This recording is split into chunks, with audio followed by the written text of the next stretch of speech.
life. I have something here. I have the 6 purposes of schooling as laid down in 1917 by the man who Harvard named their honor lecture in education for. So far from being a fringe individual, this guy is the reason the Harvard honor lecture in education is named as it is. The Ingalls lecture. Looks like Inglis, but it's pronounced Ingalls. And I would like to read you the 6 purposes of schooling. I moved heaven and earth, and it took years to find this book, just like trying to find, in past years, a copy of Carol Quigley's Tragedy and Hope. I learned about Ingalls from the 20-year president of Harvard, James Bryan Conant, who was a poison gas specialist in World War I, was a very inner circle of the atomic bomb project, World War II, was the High Commissioner of occupied Germany after the war. So he wrote, there must be 20 books about the institution of schooling, of which he was completely a proponent. And he's a very, very bad writer. I forced myself to read most of these books, and in one of them, he says that if you really want to know what school is about, you need to pick up the book that I'm referring to here, Principles of Secondary Education. 2 years it took me to find a copy of the book, 750 pages, tiny print, and as dull as your imagination can conceive. And furthermore, it's not until you get to the very middle of the book, in an unlabeled section, that he spills the beans. Let me spill them for you. These are the 6 purposes, or functions, as he calls them.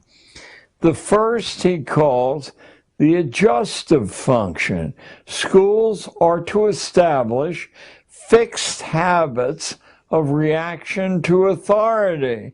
That's their main purpose, habits of reaction to authority. That's why school authorities don't tear their hair out when somebody exposes that that the atomic bomb wasn't dropped on Korea, as a history book in 1990s printed by Scott Forsman distributed, and why each of these books has hundreds of substantive errors. Learning isn't the reason the texts are distributed. So first is the adjustive function, fixed habits. Now, here comes the wonderful insight that being able to analyze a detail will give you. How can you establish whether someone has successfully developed this automatic reaction? Because people have a proclivity, when they're given sensible orders, to follow it. That's not what they want to reach. The only way you can measure this is to give stupid orders, and people automatically follow those. Now you've achieved function 1. Have you ever wondered why some of the foolish things schools do are allowed to continue? Number 2, he calls it the integrating function, but it's easier to understand if you call it the conformity function. It's to make children as alike as possible, the gifted children and the stupid as alike as possible, because market research uses statistical sampling, and it only works if people react generally the same way. The third function he calls the directive function. School is to diagnose your proper social role and then to log the evidence that here's where you are in the Great Pyramid so that future people won't allow you to escape that compartment. The fourth function is the differentiating function. Because once you've diagnosed kids in this layer, you do not want them to learn anything that the higher layers are learning. So you teach just as far as the requirements of that layer. Number 5 and 6 are the creepiest of all. Number 5 is the selective function. What that means is what Darwin meant by natural selection. You're assessing the breeding quality of each individual kid. You're doing it structurally because school teachers don't know this is happening. And you're trying to use ways to prevent the poorer stuff from breeding, and those ways are hanging labels, humiliating labels around their neck, encouraging the shallowness of thinking, you know. I often wondered, because I came from a very, very strict Scotch-Irish culture that never allowed you to leer at a girl. Well, when I got to New York City, the boys were pawing the girls openly, and there was really no redress for the girls at all, except not showing up in the classroom. You know, high absentee rates. Well, you're supposed to teach structurally that the sexual pleasure is what you withdraw from a relationship, and everything else is a waste of time and expensive. So the selective function is what Darwin meant by the favored races. The idea is to consciously improve the breeding stock. Schools are meant to tag the unfit with their inferiority by poor grades, remedial placement, humiliation, so that their peers will accept them as inferior. And the good breeding stock among the females will reject them as possible partners.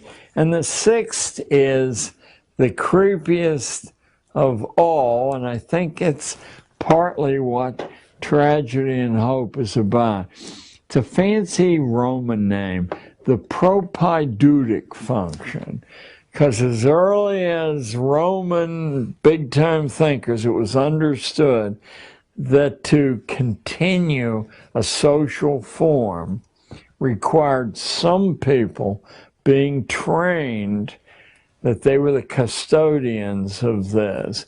So some small fraction of the kids are being ready to take over the project. That's the guy, the honor lecture, and it will not surprise you that his ancestors include the major general at the siege of Lucknow in India, famous for tying the mutineers on the muzzles of the cannons and blowing them apart, or somebody who was forced to flee New York City, a churchman, because at the beginning of the American Revolution, because he wrote a refutation of Thomas Paine's Common Sense. They were going to tar and feather him. He fled and was rewarded by the British by making him the Bishop of Nova Scotia. Those are Ingalls' ancestors. So Al Ingalls is certainly, when I learned of this and wrote to Harvard asking for access to the Ingalls lecture, strike me dead, Lord, if I'm exaggerating at all, I was told, well, there is no Ingalls lecture, hasn't been for years, and we have no records. It was the same thing that happened when I discovered that Elwood P. Cubberley, the most influential schoolman of the 20th century and the bionomics genius, had been the elementary school editor of Houghton Mifflin. And I wrote Houghton Mifflin, is there any records? And they said, we have no record of anyone named Elwood P. Cubberley. Now Harvard's telling me there's no Ingalls lecture. A week passed, and I got a call from Harvard, from some obscure office at Harvard, saying, what is your interest in the Ingalls lecture? I knew that I was on thin ice. And I said, well, James Conant referred me in his books to the man the Ingalls lecture is named after. And I was wondering if I could get some background on this fellow and a list of the lectures. And in due time, I got a list of the lectures and instructions how to access the texts, but not easily. You know, enough hoops that someone who has to mow the lawn and burp the baby, wouldn't jump through those hoops. I was able to prove Harper's wouldn't publish when they did the cover essay I wrote, which Lou Lapham named Against School, probably after Jeremiah's Against. But I had called the artificial extension of childhood, because I think that's the key mechanism at work here. So they wouldn't print the information about Cubberley because Houghton Mifflin denied it. It was only months afterward that I looked through my extensive library of incredibly dull books about schooling and opened, and the facing page said Elwood Cubberley, editor-in-chief, elementary school, publishing arm of Houghton Mifflin. By the way, the secondary editor-in-chief was Alexander Ingalls. So you see how this cousinage, the incest, works.